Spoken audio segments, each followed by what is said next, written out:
Okay, guys, back again. So this one is The Pedestrian, and it's by an author named Ray Bradbury.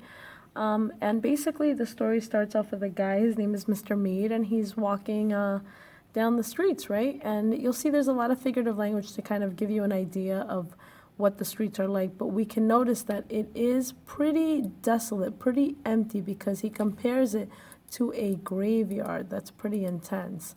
And he says that while you're walking through this so-called graveyard, there is only the faintest, right over here, only the faintest glimmers of firefly light appeared in flickers behind the window. So you have to try to think about what those flickers behind the window might be. If you're walking down the street and you hear people inside their houses and you look into the windows and you only see some light coming from behind the windows, what can you assume it is, right? Think about the story we just read of Primal Screen with Ellen Goodman. What was she talking about? What is everyone probably inside doing? Probably watching TV, okay? And so this guy, Mr. Leonard Lead, he basically likes to be alone, and he walks every single night. He's been doing it for a really long time. And this particular night, if you look at the picture, it kind of describes how what kind of night it is, okay?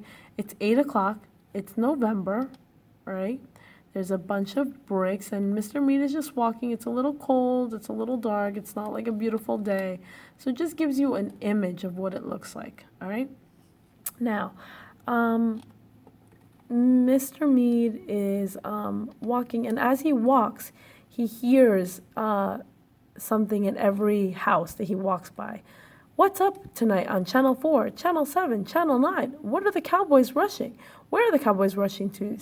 And do I see the United States cavalry over the next hill to the rescue? So basically, all he's doing is hearing the news and things that people are watching on their TV screen, right?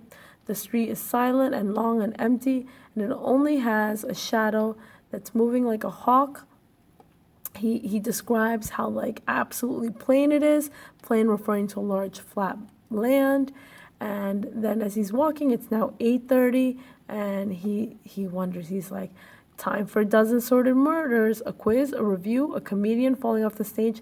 So basically the things that people are watching are the same old things all the time. Like, oh, it's another talent show. Oh, it's another song about The Voice. Oh, it's another this. Like everything's always the same, okay? And he says that in the 10 years that he's been doing this walk, so he's been doing this walk for a really long time, he has never met another person walking. So think about that. All of this time, he has never met anybody else walking. Right? If we go back, you saw that I scrolled up. I forgot to mention that we realized that he was alone in the world of 2053.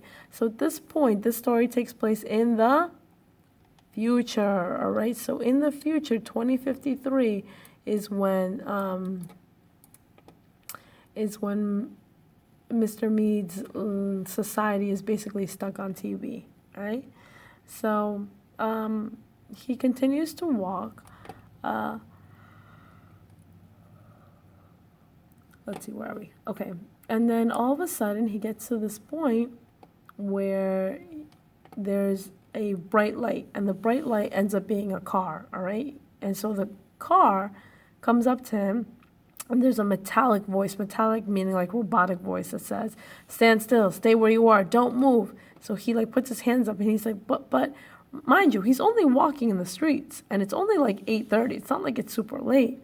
So it's the police. The police tell him, your hands up or we'll shoot. So they get a little nervous, and they do mention that ever since the year 2052, the election year, the force has been cut down from 3 cars to 1. So it used to be only 3 cars. Now it's only 1 car. And you have to wonder, why is there so little crime? Well, there could be little crime because everybody is doing what? Watching TV inside. So Leonard Mead says like, hey, what's going on? And they ask him what his job is. What's his business or his profession? And he's like, I guess you could call me a writer. And he's like, no profession. The cop itself tells him no profession. So they're considering that teaching is not a job. All right. So what does that say about society? Think about that. All right. So Mr. Mead kind of like brushes it off And so the cop keeps asking questions like, "What are you doing?" And he's like, "Oh, I was just, watching I was just walking, just to walk." And he's like, "Wait, what?" He's like, "And what do you do for a job?" He's like, "I'm a writer." "Okay, so you have no job." So because he's a writer, he has no job, and because he's walking, it's already weird, all right? And he tries to ask him like, "What kind of things are you looking for? That's why you walking them, watching them." So then the cop car asks him if he's married, and he tells him, "No, I could have been married, but I didn't get married." And so now it seems more suspicious that this random guy is walking in the streets at night. He has no family, no one, nothing, but he's doing it, okay? And so then he asks him, "You're not married. He also asks him if you have a viewing screen in your house." What do you guys think the viewing screen is? Viewing screen. Everybody seems to have it. So I guess we could assume that the viewing screen is the TV, okay? And he's like, "No, I don't have a TV. Everything's fine." So the police tell him that he's got to get in. And Mr. Mead is like, "Wait, I didn't do anything wrong. Why are you making me go in?" He's like, "Just get in." When he gets in, there's nobody in the front seat. There's no one in the car. So basically, this is a robotic machine. And he's like, "You know what? If you had a wife," the robot tells him, "if you had a wife, then at least I could say, oh, this is where you were. But you don't even have a wife. You have no one." So then Mr. Mead gets in the car and he's like, "So where are you taking me?" And they take him to the Psychiatric Center for Research on Regressive Tendencies. So that's a big, long name, but you have to try to figure out why. A psychiatric center is usually for people who are not doing well mentally. They have maybe some kind of mental illness, all right? And so it says the Psychiatric Center for Research on Regressive Tendencies. Regressive means you're going backwards. So basically him taking a walk in the park is a regressive behavior. So he is not doing something that most people do and they find it weird, okay? All right, so that's basically the end of the story, and we should be able to see a connection between Primal Screen and the Pedestrian. Bye, guys. See you tomorrow.